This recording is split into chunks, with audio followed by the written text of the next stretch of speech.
So, guys, today we've got another special guest on the channel, the main man, Mr. Tom Merrick, aka the Bodyweight Warrior. Tom's 28. He's a YouTuber, a calisthenic athlete with over 10 years of experience in the fitness industry. He's been making YouTube videos for over 8 years now and has published over 500 videos on his YouTube channel. Tom's highly respected in the calisthenics community for his knowledge on bodyweight movements, from his handstands to flexibility to strength training. And today, he's here to share his knowledge and experiences with us. Tom, thanks for coming on today, mate. How are you?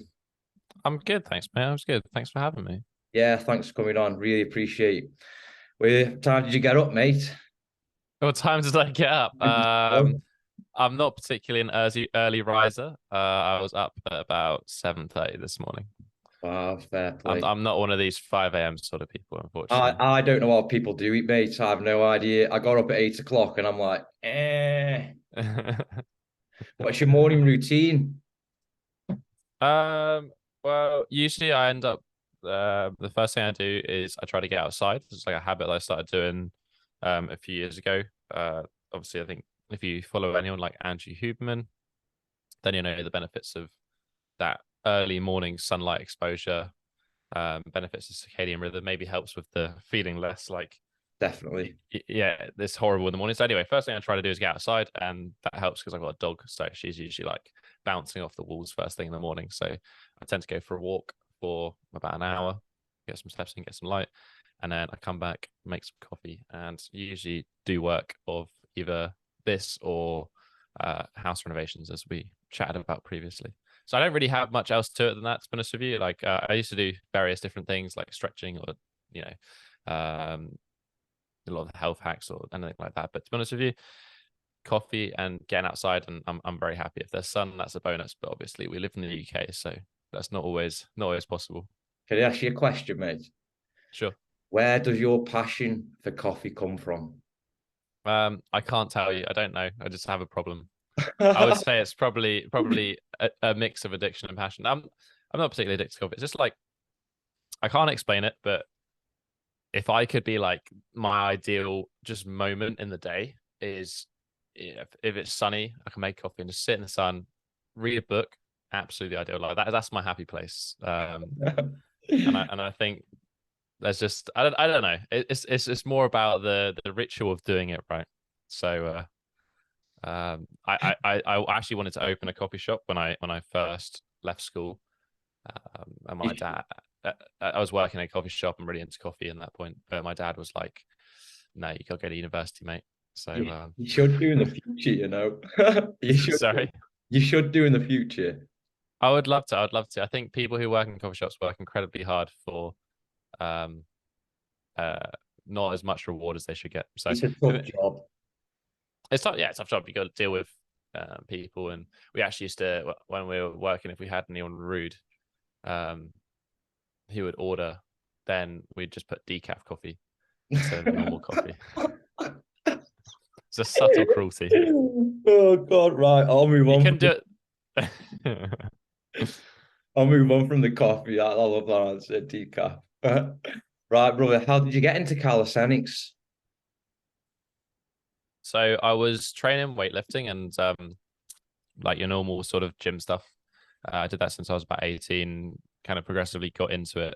As most 18-year-olds are, like pretty, you know, image conscious, wanting for aesthetics, doing a lot of bodybuilding style of training, and a bit of powerlifting. And I actually got glandular fever when I was at university. Don't know if you know glandular fever. It's like a viral fatigue sort of thing. It'd be called mono in the US. And it's similar to like the long COVID sort of symptoms in the sense that you get this general fatigue. A lot of people are just bedbound. I wasn't bedbound. I was better than that, but for about 4 weeks, 5 weeks, I just couldn't do anything. And the doctor was like, when you go back to doing training, you need to be easing back into it. Because I think I lost like 8 kilos in the space of a couple of weeks. You know, weight. It was a lot. So anyway, I started doing bodyweight training because I was like, oh, that's easy. I can do bodyweight training. And then I soon discovered that bodyweight training was not easy, and there was much more to it. So I kind of never really went back, to be honest with you. I was at uni at the time.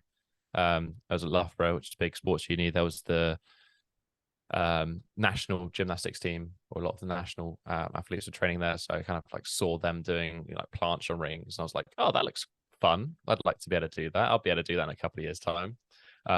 Little did I know that they'd obviously been training since they were like the age of 5 and ridiculous. Like just, I just think for anyone who hasn't tried gymnastics in some form, it just needs to appreciate how ridiculous those guys and girls are. They're just crazy, crazy strong. So anyway, yeah, that's how I kind of got into the bodyweight stuff, and one thing led to another, and I don't know. I still mix weightlifting now. Like I'm not purely bodyweight by any means, but it's the focus, right? I'll come on to regards to the hybrid training and implementing exercises and with weight training a bit later. When you started your calisthenics journey, was there much information on the internet, mate? There was, I think when I started, it was more like gymnastics bodies was quite big. They had a forum. I don't know if that's still going, but there was loads of good information on that forum. So there's a lot of gymnastics body stuff. Ido Portal was also, he's less popular now, but I'm still sure popular. So a lot of that, and obviously Dan Vadnal, Fitness FAQs. He's the granddad, really. So amongst those three, and there was a good amount of information. Reading a lot on Reddit. You had Stephen Lowe, you had the Reddit Bodyweight Fitness community. There's still a lot of, I think, out of all types of training, I think bodyweight training has some of the best information out there.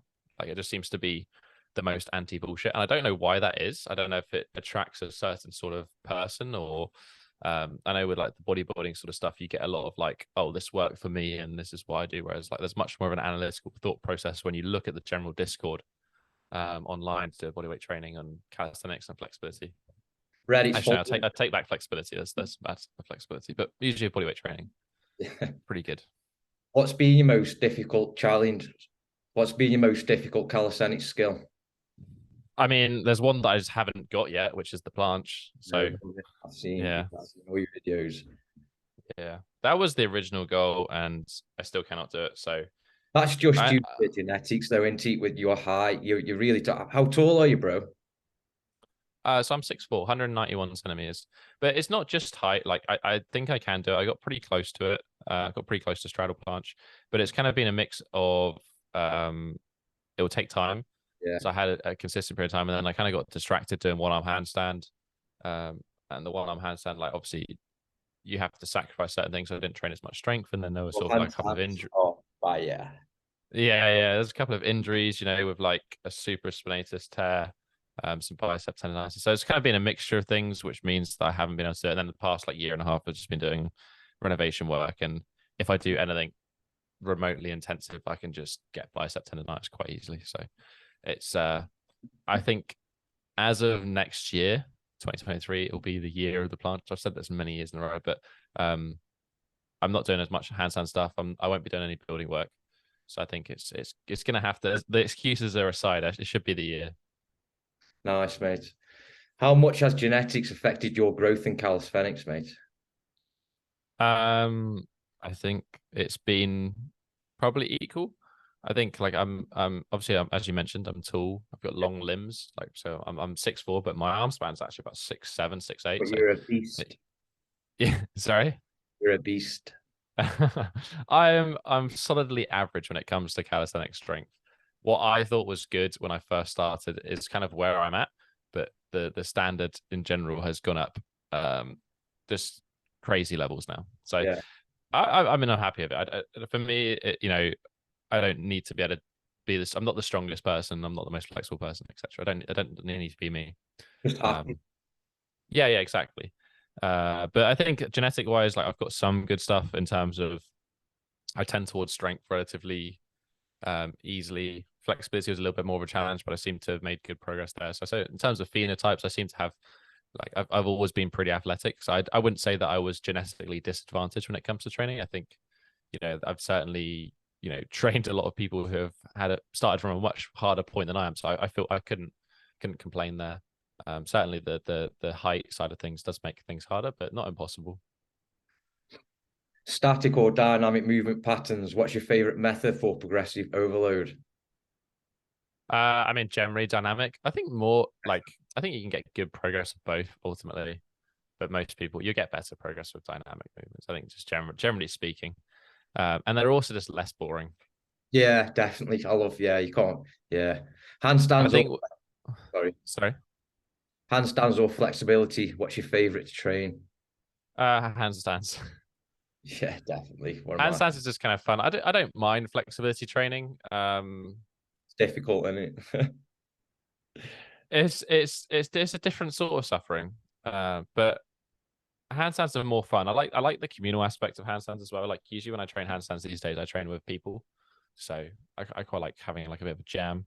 You know what, Um, brother? I've never trained with anyone and I can't wait, you know. I really can't mm, wait. Can't it's wait. hard to find weird people out there who are also interested in the same stuff. Exactly.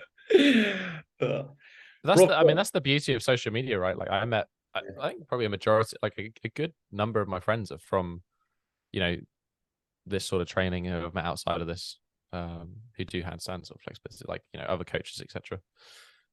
You just got to kind of put yourself out there. And I think as well, like if you go to a gym and you start doing this sort of stuff, like eventually people will be like, so what exactly are you doing? And then you can have a yeah. conversation, and some people who are interested might join in.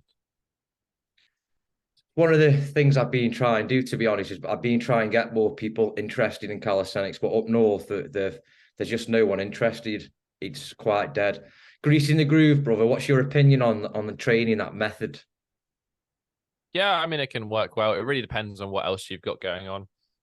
And kind of I would say there's a fine line in which grease the groove makes sense. Yeah. It's got to be something that isn't super, super intense for you. So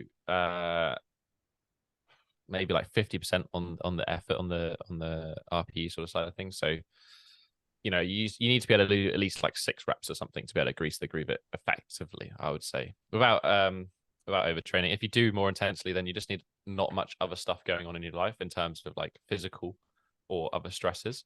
So it doesn't work for everyone. Like if you're doing a manual labor job, for example, like it's probably not the best sort of thing. You'd be better off training less frequently.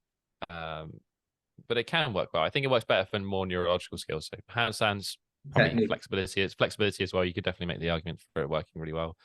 People who want to achieve their first chin up, if they can do like, greasing the groove, and that works really nicely. But apart from that, I don't tend to use it very often. Yeah, thanks for that, mate. What's your number one tip for staying consistent after training calisthenics for 9 years, Tom? I know. I don't know. I always have a goal of some Yeah, kind, definitely. but understand how to make that goal relevant to you in terms of like it'd be kind of, I would have given up long ago if I was like, my only goal was like I want to do straddle planche, because initially I was so far off and the goal is such a long-term goal. So you kind of have to break things down and give yourself a little carrot in front of the donkey along the way. So I think like ultimately with bodyweight training, there's many different avenues to it, because it's essentially gymnastics, but without the dynamic sort of tumbling aspects to it. So you've got the requirement for flexibility. There's many different. You can go down the pure strength route, kind of fun. Like everyone, I blend in all of these things over the period of a few years. I sometimes fun to go, how much weight can I add to dips and chin ups or push-ups, just like keeping movement simple but going after the weight focused. Or we'd go for a more skillful aspects, like do you want to do more handstand sort of stuff, and then that kind of keeps things interesting as well. And then obviously the requirement for flexibility, so you can add some flexibility training. There's lots of different focuses that you can do, so within the context of like, okay, I'm going to stay consistent with bodyweight training, but you can kind of go with whatever takes your fancy and whatever keeps you interested. I like working on something for like a year, and then I'll kind of move on to something else, which is I guess why I haven't achieved some of the crazy moves. But I think that, and then just understanding that fitness is ultimately just like something you need to show up to and stay consistent with it. So, it's always gonna be an aspect of your life if that's something you care about. And it's less about putting in 10 hours, 12 hours a week for a few months, and more about like, okay, if you can show up once or twice a week but do that for the next 5 years, you're going to get really great progress. Definitely. Thanks for that feedback. Right, brother, we're going to move on to handstands and flexibility. What flexibility skill from your YouTube video, 5 bendy flexibility skills, did you find the most difficult to achieve? What flexibility one did you say? Yeah. Which So did you find? the basic patterns for those that don't know is bridge, pike, which is touching your toes basically, pancake, So seated on the floor and straddle, folding forward, front split, and middle split. Can I ask you, Um, would you class reverse Nordic as part of one of the 5 foundational stretches? I would say it sits kind of in between bridge and front split, but I wouldn't say it's like it's not a foundational movement, but it can be something that you could work in there. Yeah, it works nicely for bridge, I think. How Less long so for front split. how long did it take you to achieve the middle splits? So from when I started doing stretching or flexibility, it would have been probably like 3 years, but actually like dedicated work on the middle split is about 12, 13 months. Yeah. And again, like that's like down to it's very hard to get good at lots of things. And it's very easy to get good at a few things. So I'd literally did like, I think at that point I had an elbow injury, had some ulnar nerve compression. So I couldn't really do much upper body training. So I was like, I'm going to get more flexible. So I did middle splits just twice a week. That was like my main focus for the year whilst I was rehabbing and doing basic strength training. And yeah, in that year, I got the middle split. It was not super fun, but it was you know, again, it's the sort of thing that like now I don't really train flexibility particularly often. Like I sit in stretches because I like the feeling of sitting in a stretch, but I could go into front split basically without training because of the training that I have done in the past. And middle split again that's the one that disappears, but it's still probably like 15 centimeters away from the floor, like 10, 15 centimeters. It's not miles away. And that's the power of sort of loaded stretching and stuff. In terms of the hardest to achieve for me, it was bridge because my body just doesn't want to bend in that way. But a lot of people will find that. Straight arm strength or bent arm strength, what's your favorite?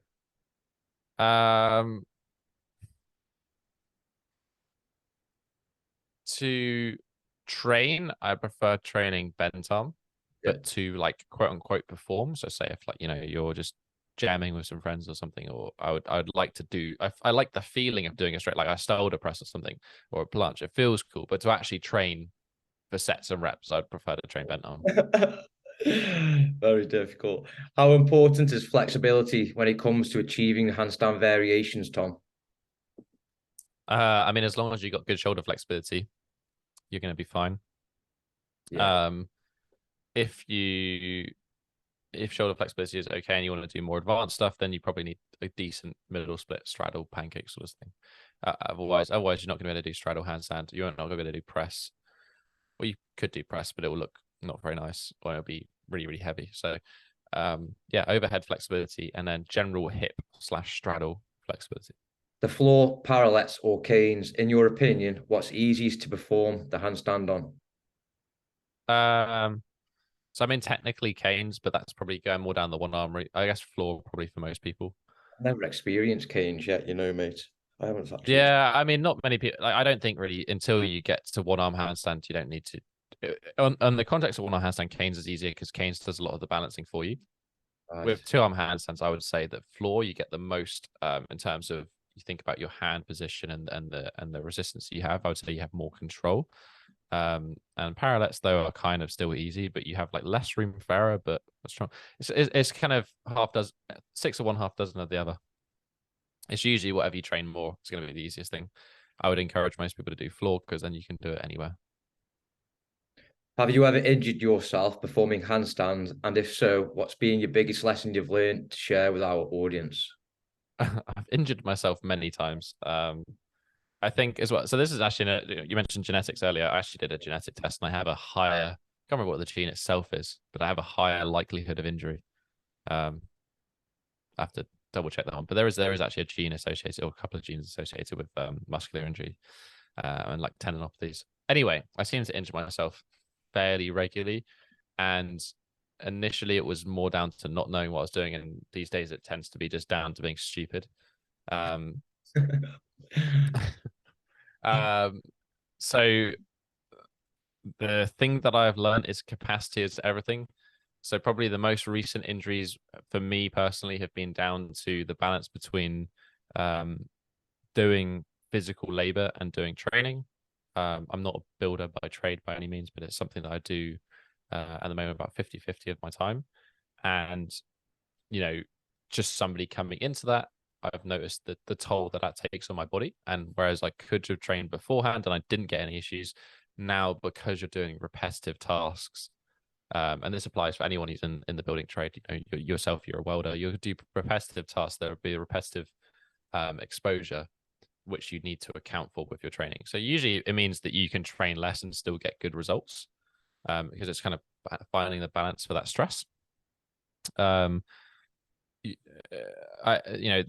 the most recent injury that I had, I was actually pulling down ceilings. I had these lath and plaster ceilings, so Victorian ceilings, and you can get crowbar and literally just pull them down.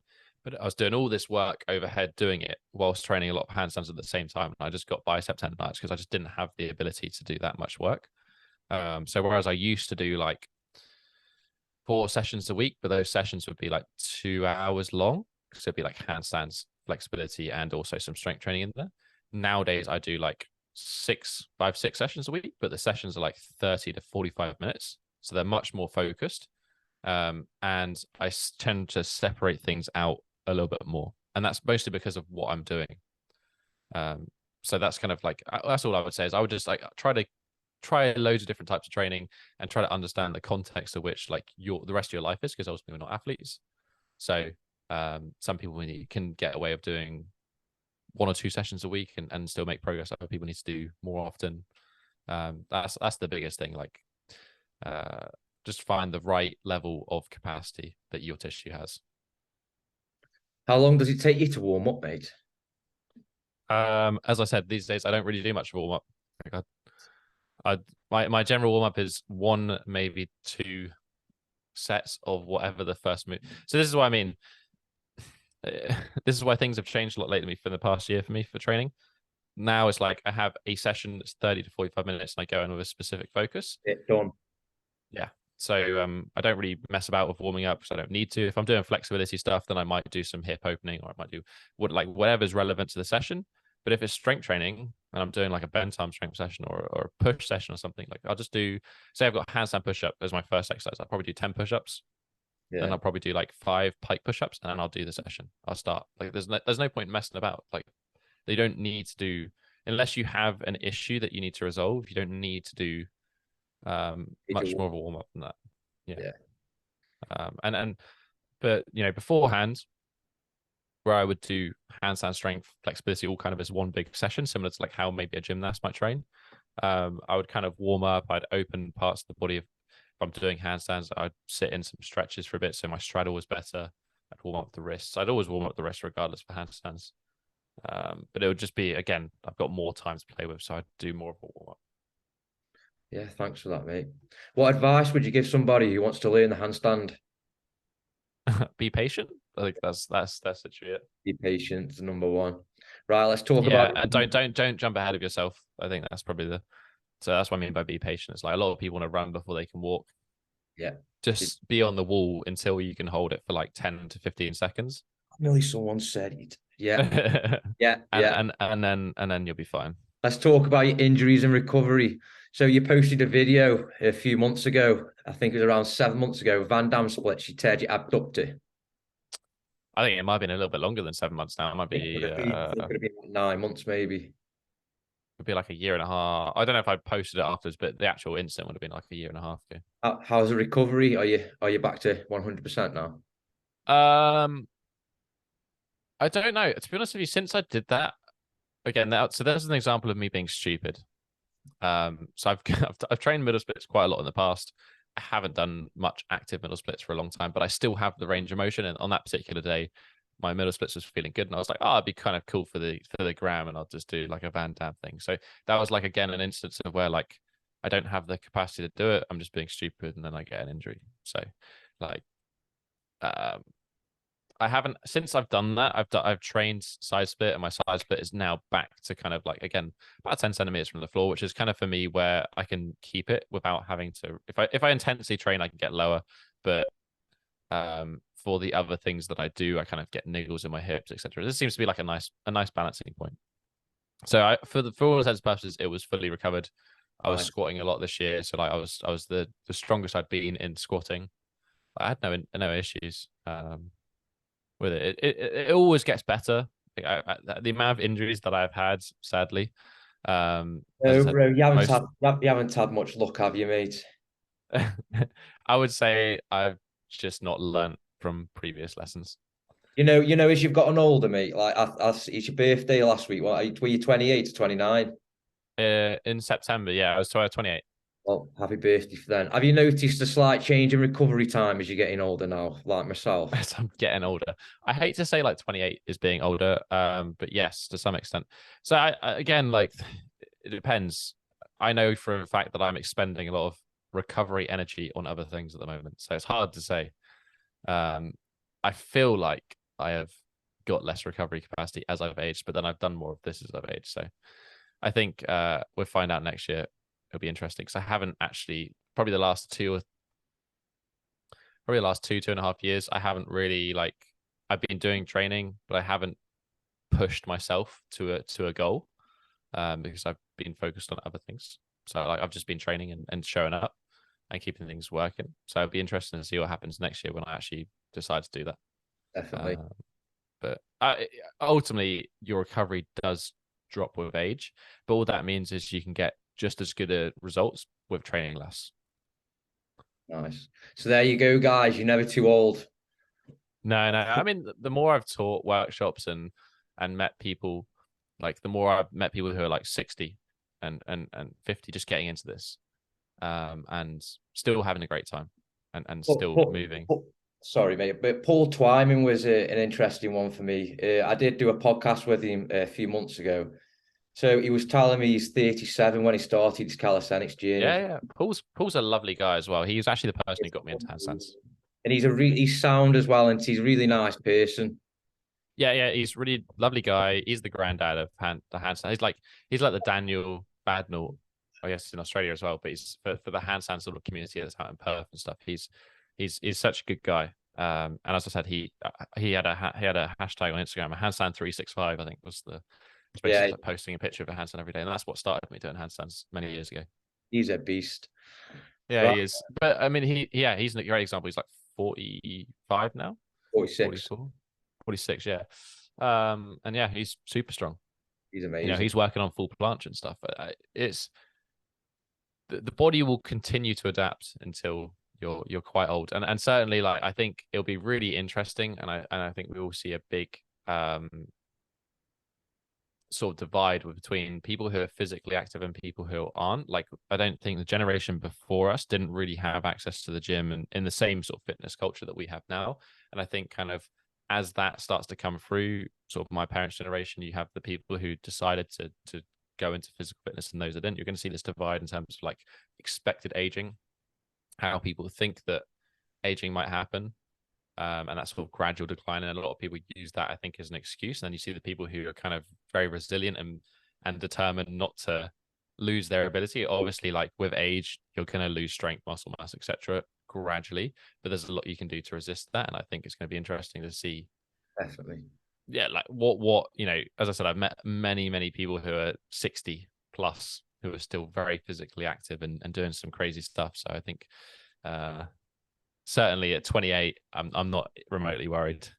You're many you got years plenty of time, brother. You're fine.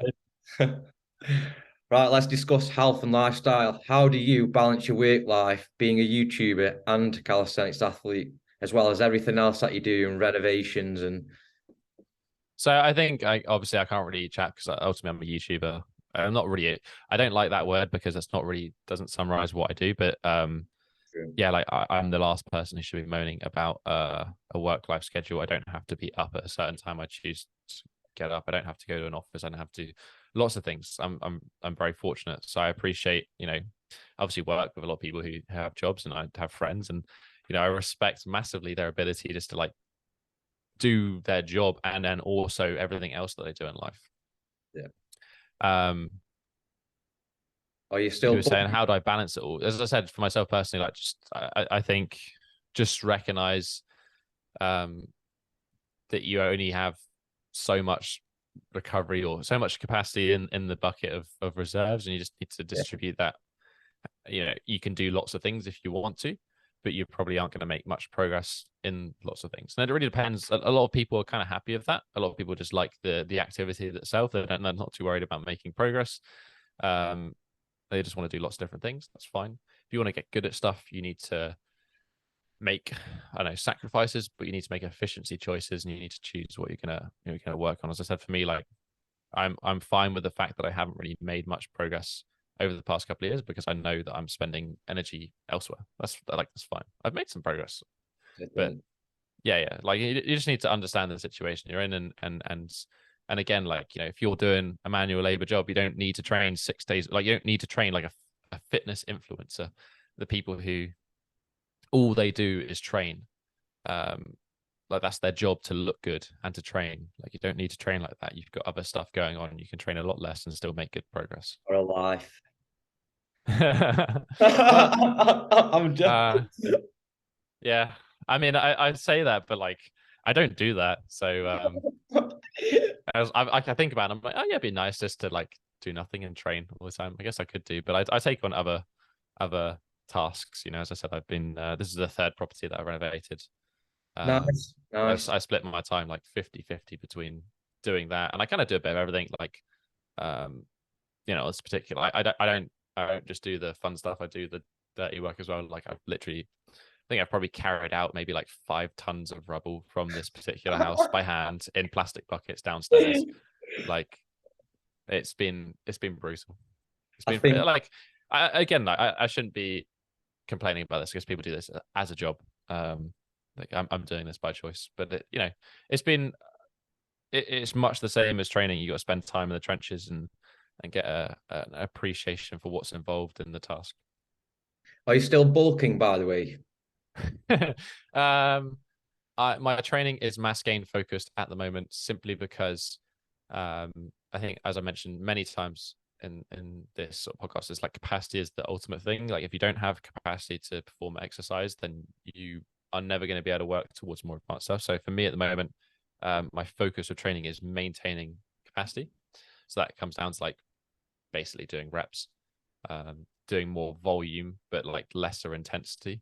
So I guess I am kind of mass gaining at the moment because I'm focused on like kind of more hypertrophy sort of training, lower rest periods, more moderate reps, 6 to 10 sort of reps, and kind of less complicated movements and more movements that are going to be like progressively overloaded. So I'm doing just like chin ups, handstand push up. I'm a big fan of weighted ring push ups at the moment. So you get like a weight belt, put it around your sternum, and then hang the weight, and then that's a really nice, just a good, like, it's like the bodyweight bench press. It's just a good feeling movement. What's your opinion on fasting, Tom?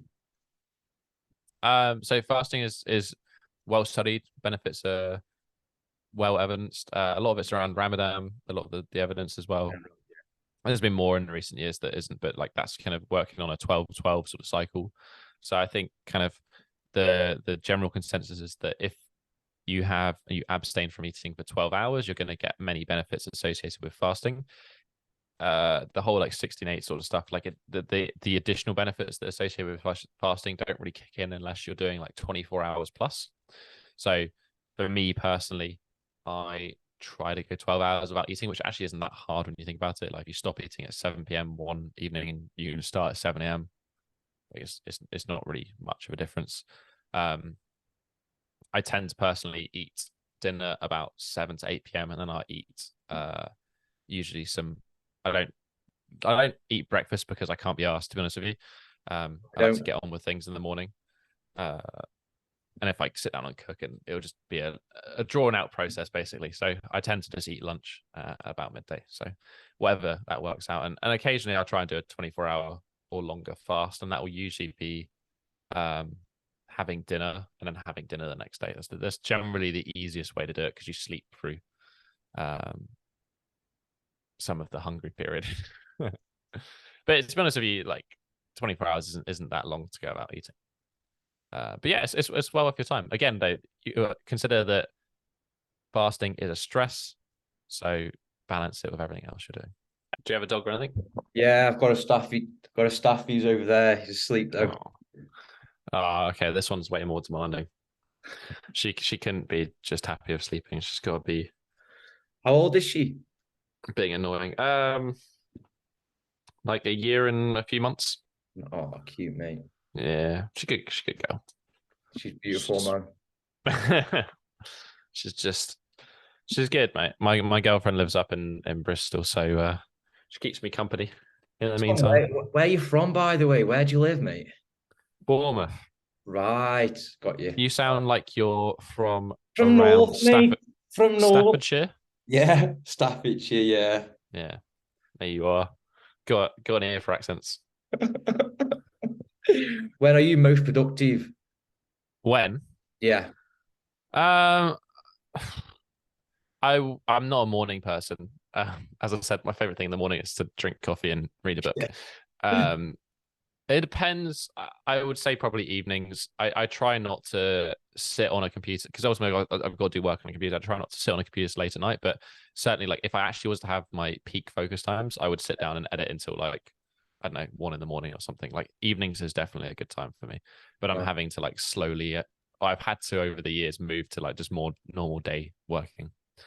But yeah, afternoon, evening. I'm an evening person. do you drink alcohol? Um, I do if I see friends or something, but not really. I don't. But personally, I don't have an issue with alcohol. Like I think. I wonder if this can pick up the fact that she's sniffing the mic. I don't have an issue with alcohol. Like I'm not a big fan of it, but more because they obviously have some negative health consequences, but I don't like doing something that will negatively affect me the day after. Like if I don't sleep, if I stay up later or whatever, I'm seeing friends, I can deal with that. Like I'm just gonna be tired the next day. But if I'm hungover, like it's not optimal. It means that I lose a day really. So He's just too unhealthy, and it's not very good. yeah, I try not to drink, but I'll have like a beer or something if I'm out with friends. You know, it's not the end of the world. You got to look back on things. If you're thinking when you're 70 or 80 years old, and you'd be like, "Do I regret the time where I had a beer with my mates at the pub?" Like, probably not going to be like, "Do I regret when I had 10 beers and I couldn't do something the next day?" Maybe. Yeah. You know. Yeah. What's your favorite book to share with our audience? Sorry. What's your favorite book that's helped you this year? Oh, I actually have quite enjoyed. I've got it here. The Almanac of Naval Ravikant. Yeah. I've never heard of it, but nice. It's actually based on sort of a mixture of his like Twitter and podcasts and all this sort of things. But it's just like it's an interesting book. The reason I like it is that there's no chronological order to it, right? There's lots of different sections that are relevant. It's more a book for kind of I don't know, people who are interested in like self-development or entrepreneurship and that sort of stuff. But it's like there's lots of different sections that have different um sort of lessons, and it's like you can just dip into whatever feels relevant to you. Whereas I find that a lot of especially self-help style of books, TPD. or just like or even or some philosophy books in general, apart from like Nietzsche or something, they're not very condensed. There's a lot of waffling. Like I can read the first 50 pages of the book and I'm like, I know what the message is. And then the next like 400 pages is the same thing being repeated in different ways. So I like this because it's like every page is useful. There's some useful information in all of it, and you just like kind of dip in and out where like, okay, I feel like reading today about happiness. I don't know. That's just an example of the chapter that came up. Yeah. And there would be some quotes related to it. There might be something that's interesting to think about.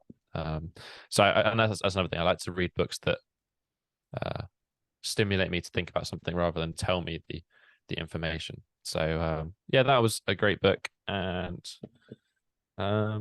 there's a couple others on my list. I don't know whether they are. You should just have like a little pile of books, but yeah, that's the one I've been reading most recently. Nice. What character traits do you respect most in a person? Honesty would be probably the biggest one, Honesty. but yeah, honesty. But I also appreciate when people are honest with me, like regardless of, I like to have somebody who can call me out if I'm doing something. Call me out on my bullshit, basically. So honesty in that context. Yeah. Why do you start a YouTube channel? Can you remember? Yeah, it's actually my uncle's partner who's now passed away. Sadly, she died a couple of years ago of cancer.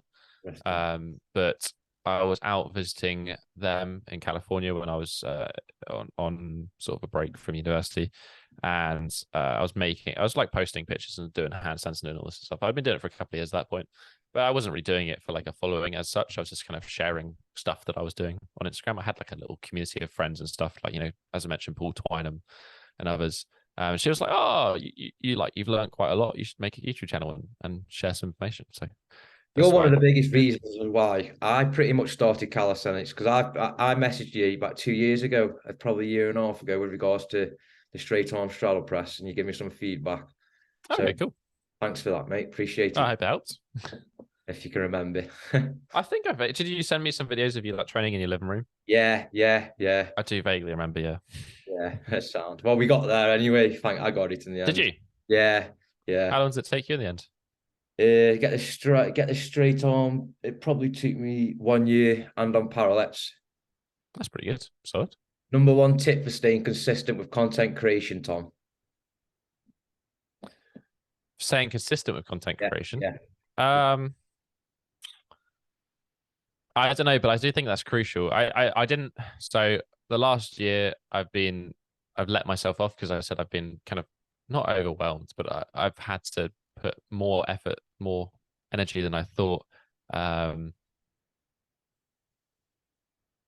into this sort of building stuff. So I haven't been able to do it into this. So, but apart from that, I hadn't missed a Sunday. I upload every Sunday at least for like 5 years or something. It was every single Sunday I'd uploaded a video to some extent. So that was like something that I just was like, every Sunday I make a video, and that was it. There was no what if sort of thing. I just made myself do it, and I'd come up with whatever the video needed to be. In terms of content creation, I would just be like, I just try to have start out with a question that you want answered, like any like research paper, right? Kind of think of it in that way. Even usually it's more reflective around like what I'm doing in my own training. So, if I'm doing something, I'll delve deeper into that subject and try to draw out some things like, oh, that's cool. I didn't think about putting these together. Maybe I'll share that in a video.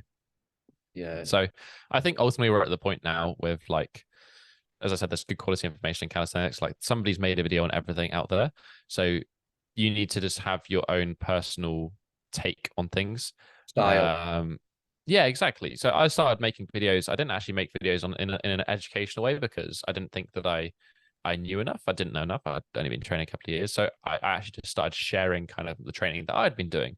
I did body by rings. I bought Dan's program and I was training that. So I just literally just filmed myself doing like 8 weeks of his training and gave like a feedback, like, this is how you go on with the program. So I think that's kind of how I like to try and do training now. Like, I guess I come from a bit of more of a teaching perspective because I'd like to say that I've got some experience. But yeah, I think like if you can share information in a sense of like not trying to be a guru, but trying to be like, I'm just like you, because that's ultimately like what we are. Like, I'm just normal, and like anyone you see online is just a normal person, just training, living, and doing whatever. So, yeah, that's always the approach I've had to have. Just kind of share what you're doing and do it in an authentic way. Thanks for that, mate. What's been the most difficult part of being a YouTuber? Nothing's been difficult. I wouldn't say it's been difficult. Really. I don't think that I'm very fortunate to do the job that I do. I know a lot of people do a lot more challenging jobs. Yeah. And I'm not going to sit here and say that I have a hard time in comparison to a lot of people, because I don't.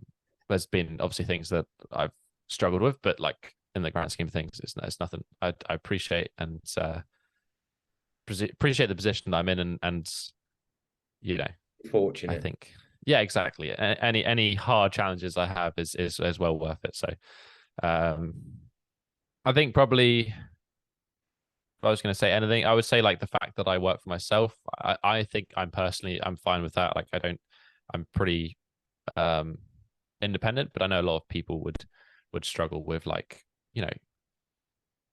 being a lot of people like that. As much as they might dislike going to work, they might enjoy the fact that the people who they work with, for example. Yeah. So I've had to work quite hard to build a community around myself of friends and people that I can bounce ideas off and chat to, socialize with. You've done amazing, mate. You've done amazing. Pretty sure that. If you never founded the Bodyweight Warrior, the YouTube channel, or you never started Calisthenics, did you ever think what you'd be doing now? I would probably be a designer. That would be where I'm at. That was what I did my degree in. So I probably would be designing. I did my degree and I specialized in app design. So and user experience. So that's probably what I would be doing now if I didn't do this as a job. So what I did do for a bit, I worked as a web designer. I did enjoy that, to be fair, but I think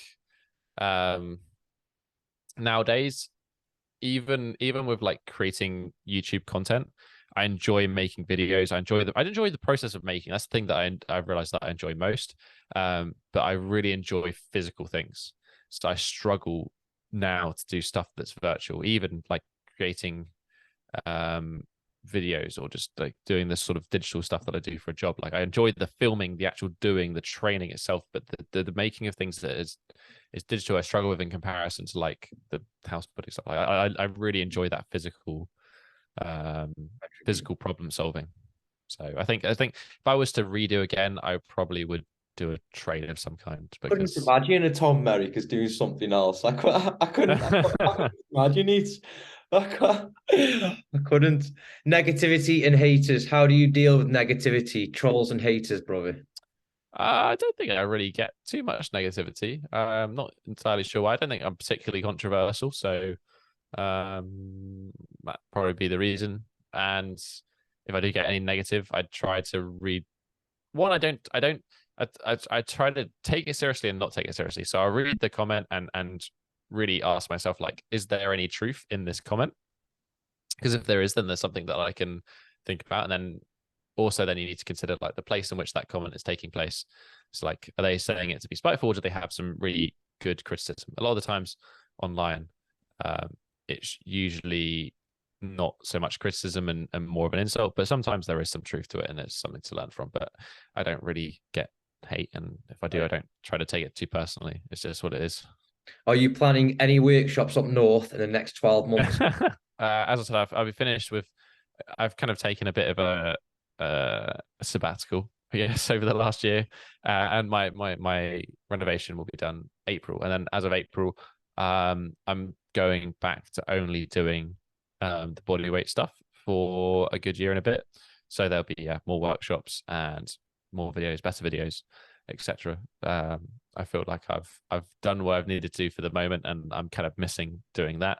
Yeah. So I'm going to go back to doing that. But this was the reason I started doing the house renovations is that I was uncertain on the longevity of doing something as YouTube online, and I wanted to educate myself, build an understanding in something that I'm really passionate about as well, which was the renovation stuff. I actually applied to do architecture at university originally.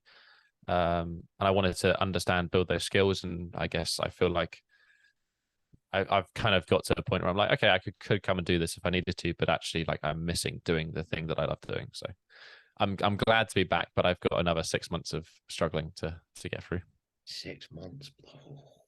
Yeah, five months now. You're doing well though, aren't you? You're doing all right, mate. So, is it your third renovation, you said? Yeah, third property I've done. I love that. It's got progressively more as well. Like this one has been basically an entire house rebuild. It's been hard. I can imagine it's difficult. Are you doing it all by yourself as well, Tom? Probably like 90% myself. Yeah. Wow. So everything bar plumbing and electrics I've done. Yeah, fair play. Right, brother. Lightning questions. Cat or dog? Dog. Without a doubt. I know. Yeah. Favorite Netflix show? I don't really watch anything on. I don't watch like I don't really watch YouTube for my I don't really watch like series and that much. Fair play. Orange juice or pure orange? Orange juice or pure orange? Orange juice, I would say. Yeah. Last song on repeat. On repeat, probably something from Machine Gun Kelly's new album. Pizza, burger, or kebab? Deep question. Kebabs actually like give me. I don't know. I can't deal with kebab, mate. But yeah, burger all day. Or eat burger. Xbox or PlayStation? Xbox. I've just been playing the new Call of Duty. It's pretty good. Nice. iPhone or Samsung? iPhone. Handstands or flexibility? Handstands, probably. What is your number one bad habit? My number one bad habit, it changes, but at the moment I'm kind of obsessed with patisseries and croissants. That is, if I go to a coffee shop and I see a croissant, I'm like, yeah, I'll probably buy it. That would be my number one bad habit at the moment. Coffee shop. Sorry? You're gonna have to open yourself a coffee shop, mate. I'm sure I've got many of other bad habits, but that is probably the one at the moment. So guys, there you have it. I hope you enjoyed the podcast, because there's plenty more to come. I just wanted to say a big thanks for the Bodyweight Warrior for coming on. If you're interested in gaining more flexibility or learning your first handstand, make sure to check out Tom's channel. I'll bang a link in the description down below, guys. Thanks for watching another video, everyone. Peace!